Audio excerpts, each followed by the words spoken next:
បាទជំរាបសួរបងប្អូនប្រជាកសិករទាំងអស់គ្នាដែលនិយមដាំដុះដំណាំដំឡូងមី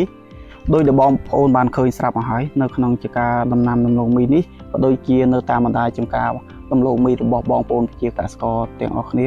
តែងតែមានវត្តមាននៃការដោះស្មៅចង្រៃជាច្រើនដែលប្រភេទស្មៅទាំងអស់នេះហើយដែលតែងតែមកប្រកួតប្រជែងដណ្ដើមយកសារធាតុចិញ្ចឹមជីទឹកនិងពន្លឺដែលធ្វើឲ្យការលូតលាស់របស់ដំណាំដំឡូងមីបងប្អូនមិនទទួលបានទិន្នផលខ្ពស់ប៉ះពាល់ដល់ទិន្នផលនៅដំណាក់កាលនៃការប្រមូលផលដែលវត្តមានស្មៅទាំងអស់នេះមានជាច្រើនដូចជាប្រភេទស្មៅស្លឹកមូលនិងស្លឹកស្រួច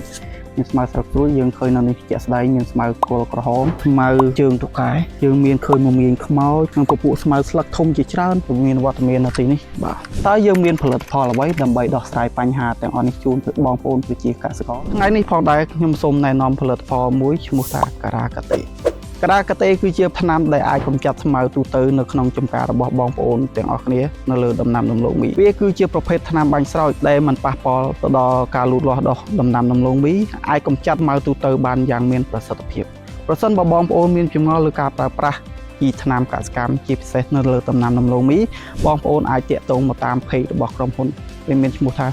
UT Crop Protection សូមអរគុណ